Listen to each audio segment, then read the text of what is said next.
For decades, the Western Balkans has been known as a region people leave. From the 1960s and 70s, when Yugoslav gastarbeiteri, guest workers, left in hundreds of thousands for factories in West Germany, Austria and Switzerland, sending money home but building their futures abroad. In the 1990s, the wars forced another exodus, this time for sheer survival, when hundreds of thousands of people left the region. And in the years since, a renewed economic outflow has continued.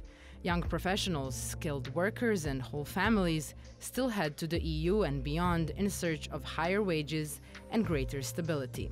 During the same decade, the Western Balkans also became a transit corridor, a place migrants from the Middle East, Asia and Africa passed through on their way to Western Europe. The result? Shrinking populations, persistent labor shortages, and economies struggling to keep pace. But today, that story is turning on its head. For the first time, foreign workers are now coming into the Western Balkans.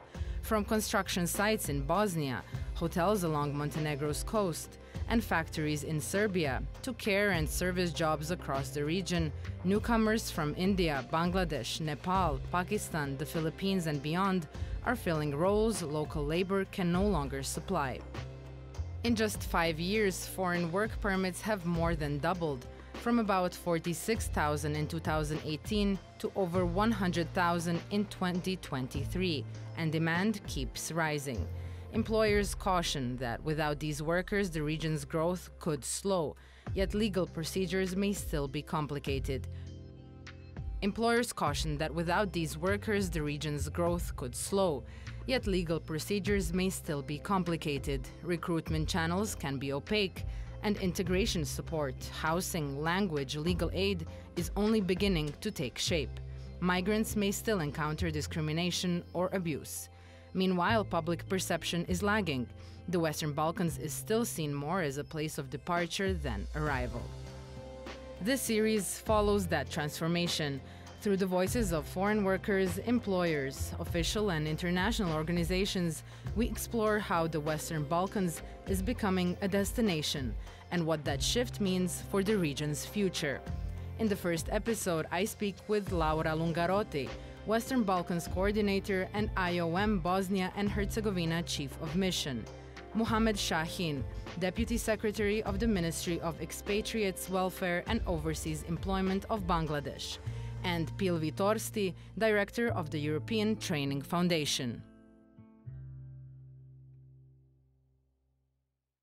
Mrs. Laura Lungarotti, I want to start with you because you have this specific role being the IOM Western Balkans Coordinator, and especially because you have all of this expertise from around the world and you've seen these migrations change and you've seen these trends firsthand. However, the Western Balkans, as we know, is in the beginning phases of these labor migrations.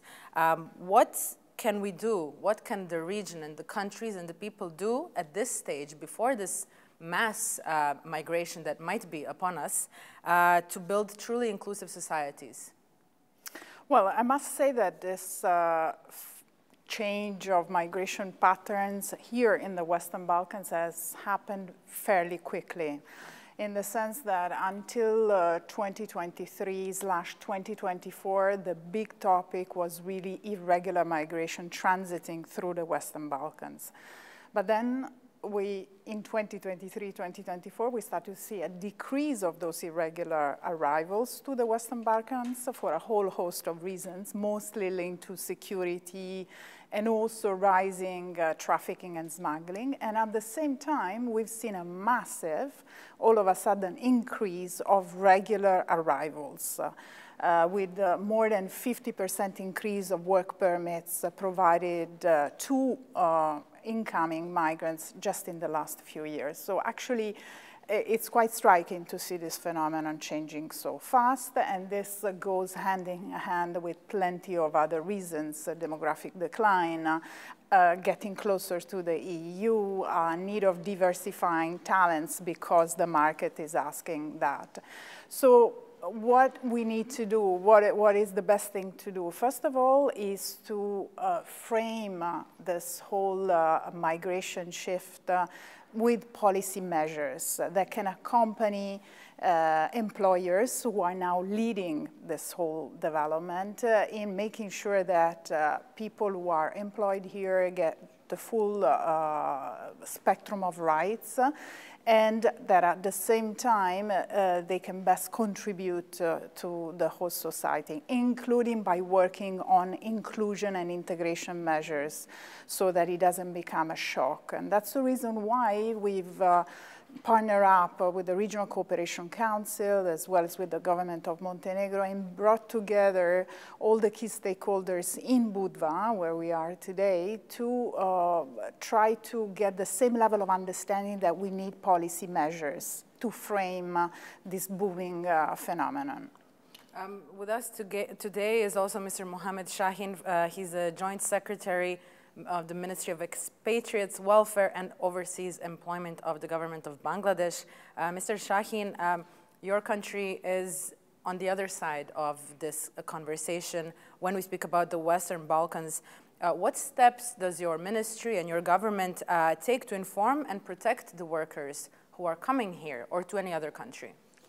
Well, as you mentioned, the name of the Ministry of Expatriates, Welfare and Overseas Employment, you know that this is a dedicated ministry in Bangladesh, deal with the migration governance issues. And this ministry administers the migration governance through its affiliated organization. It has a very robust migration mechanism to ensure the safe pathways for the regular, orderly, and fair recruitment process.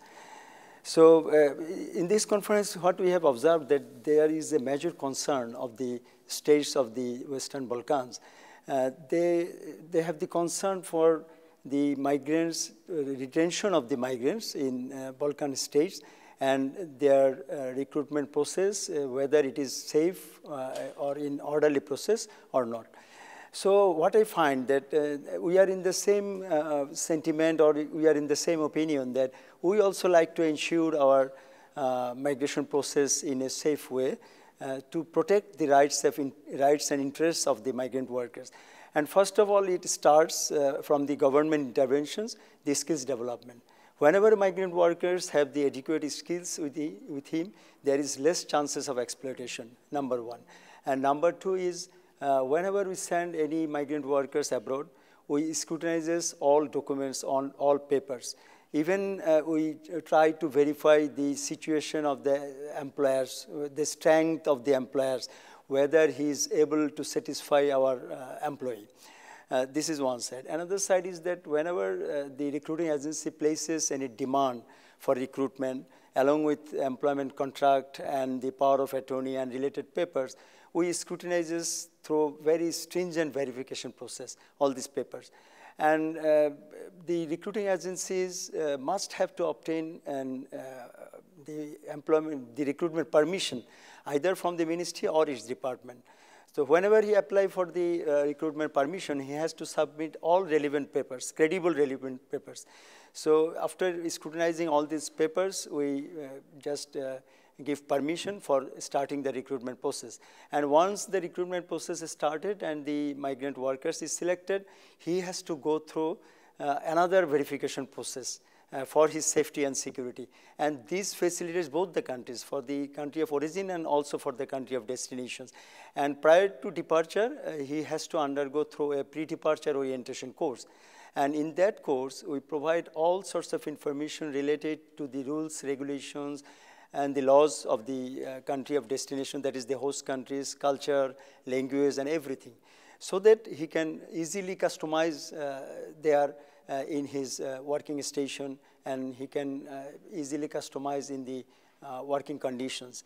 With us today is also Mrs. Pilvi Torsti, who is Director of the European Training Foundation.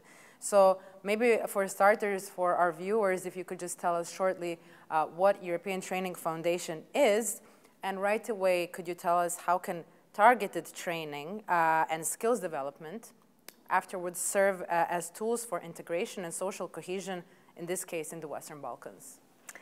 Yeah, so European Training Foundation, ETF, is an EU agency we could say perhaps an EU arm outside the EU countries. We operate in the countries in the EU neighborhood and beyond in the field of skills, human capital development. So both employment and education, transformation of systems, development of systems, and also monitoring and analyzing education and training systems of the EU neighborhood, including Western Balkans, including Central Asia, North Africa, also Eastern Europe, Ukraine, Moldova, etc.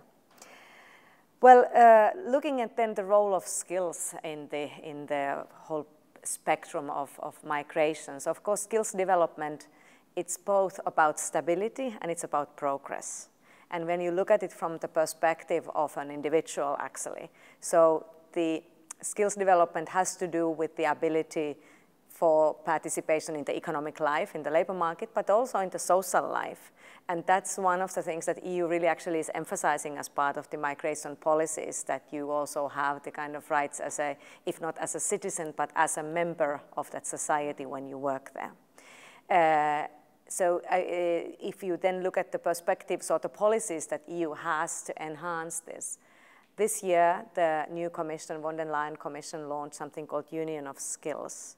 And here, for the skills element, there is, I think, an important understanding, namely that while we've been always promoting in Europe the concept of lifelong learning as a right of an individual, but now with the Union of Skills, there is a notion of skills being fundamental investment if we really want to have competitive societies, so that the competitiveness and competencies go together.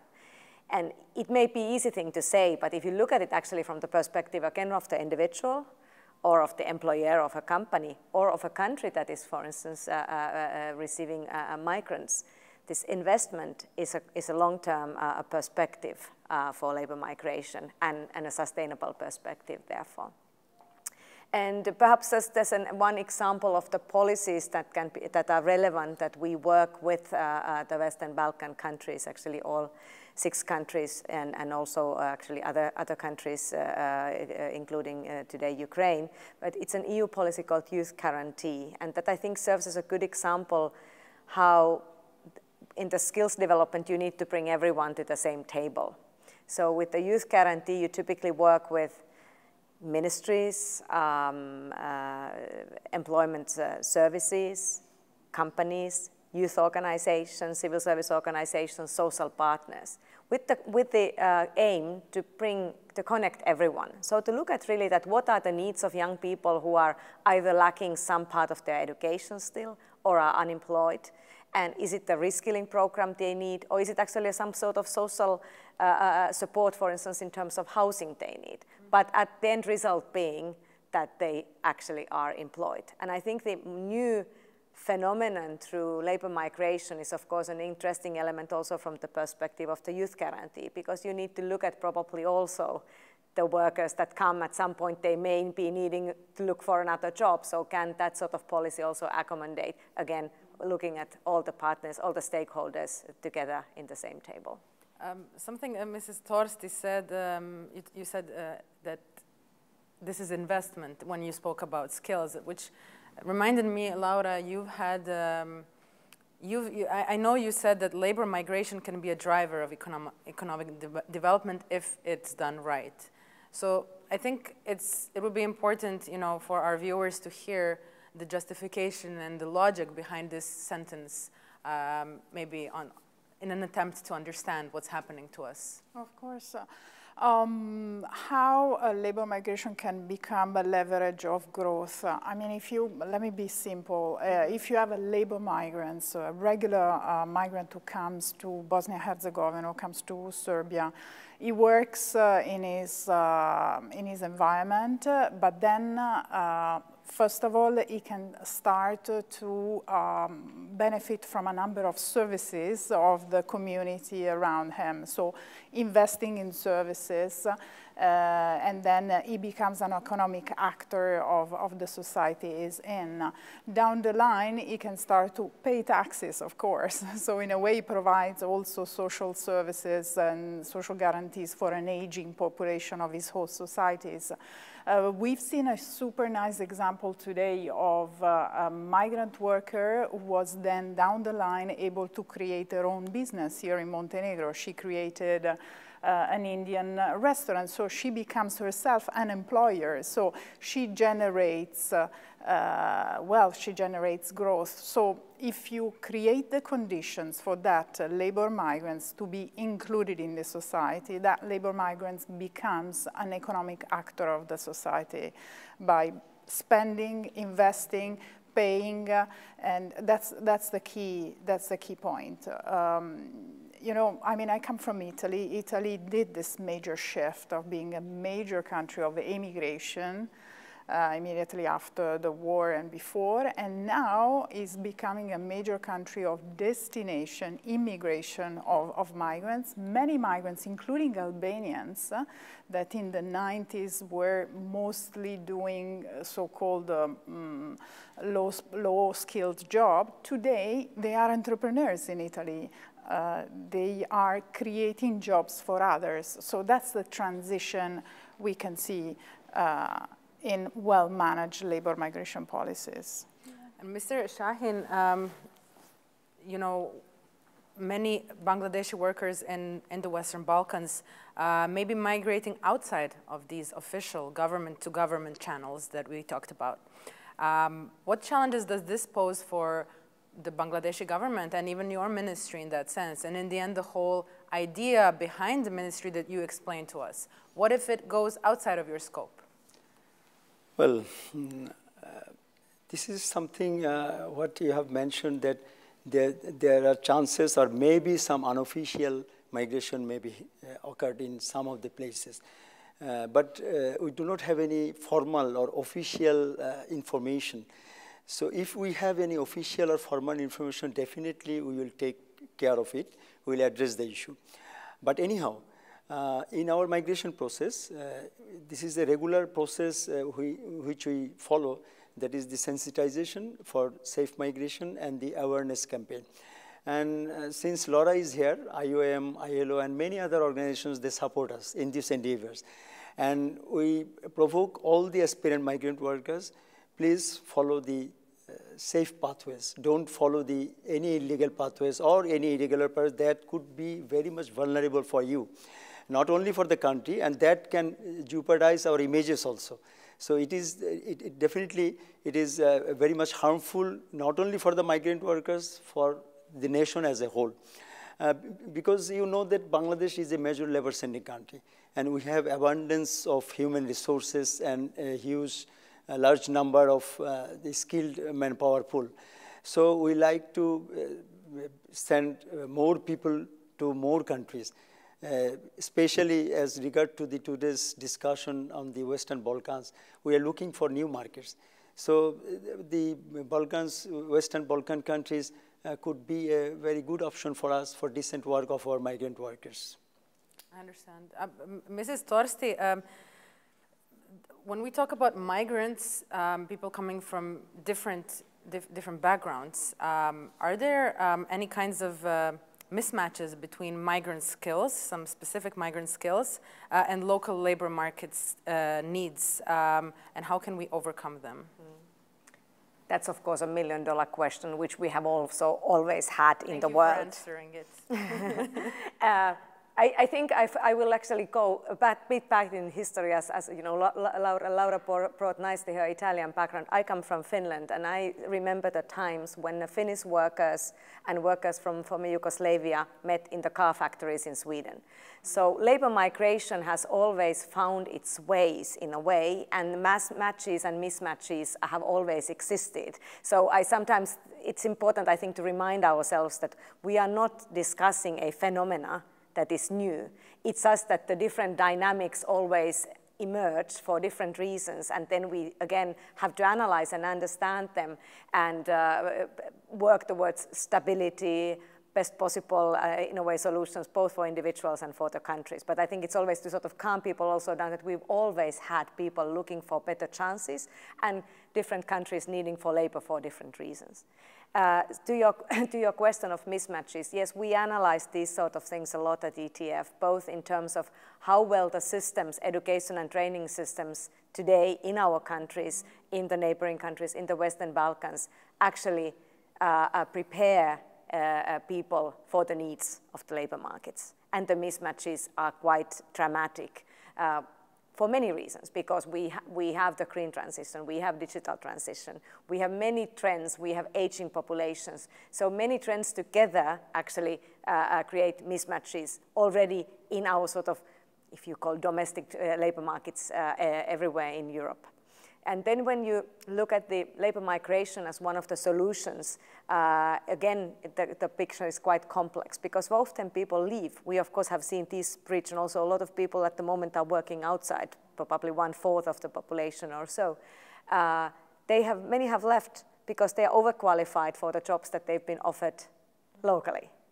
And so that's one type of mismatch. And as they have left, then there is a need for workers to come from outside, and then Bangladesh government is doing its best to find, for instance, labor that would actually have such skills that are being needed. But in reality, when we are in the real situations of the labor markets, as was reminded us today, that it's not labor markets are not a theory, they are a reality, day-to-day reality. So that is there where then the different reskilling and upskilling programs need to take place in order actually to really overcome those mismatches. Our role as an EU agency that does lots of analysis is try also to see a little bit further ahead, that what are the needs in years' time, in 5 years' time, to do foresight work in order the systems also to prepare themselves better, not to have ad hoc solutions, but to be systemic and long-term in the solutions also within our countries. Mrs. Lungarotti, I mentioned, and you said that you've had experience in some very diverse societies. Maybe this question is twofold in a way. So to ask you this both as Laura, the person who's been to all these places, but also as somebody representing IOM. Based on your experience, what are the best integration models on one hand? And secondly, what do you want to see here? What do you want as the outcome of this conference today, or to see the Western Balkans become in a few years' time, in order to evade two very conflicting poles of a spectrum? On one hand, ghettoization, and on the other side, assimilation, which are both trends we've seen backfire and misfire in many European societies when it comes to migration. Integration, inclusion is one of the most complex area in which many countries are grappling with when it comes to migration. I don't think there is a golden formula. I cannot pinpoint a model that has worked extremely well. Unfortunately, there are some good practices here and there which have proven successful, but then there's been here and there also backlashes sparkled by various phenomena, including geopolitical phenomena. So I cannot point you out of an integration model that works, but I can point you out to key issues that have to be taken into account, such as cultural orientation, learning the language. We see now increasingly the debate about learning the language of the destination country where you are, access to key services, diversification of the workplace. These are all things that work. And also what works very well is local level integration, when local authorities are involved in driving the policies for inclusion and integration of their newcomers. And because they can capitalize on those newcomers and becomes a win-win for a local reality. So these are all good things that are out there as good practices and a good example. What we are aiming at, first of all, here we are at the beginning of this debate in terms of authorities' understanding of the changing reality. So today the idea was, let's get a shared understanding that we can gain out of working more on this issue. Down the line, we would expect various countries in this region to start have inclusive policies that look at all these aspects, including, as we said, integration and inclusion. And then hopefully a more regional also umbrella that could also be supported by the Regional Cooperation Council that pinpoints some of the convergence, some of the best practices in one country that could be replicated elsewhere. So it's a long journey. It's a long journey. Now we are starting from the understanding of the issue and the political interest around it, but then there are tons of other things that need to happen from the policy point of view, from the data point of view, from the practice point of view that hopefully will unfold nationally and regionally. Okay, but then at least we can conclude that those first steps are being made. Are being made. Are they timely? There was, yes. I mean, we are even hosted in a venue where most of the service persons around us are themselves labor migrants, and we are basically talking about how best to work with them while they are around us. So it means that we're spot on, I think, in terms of timing.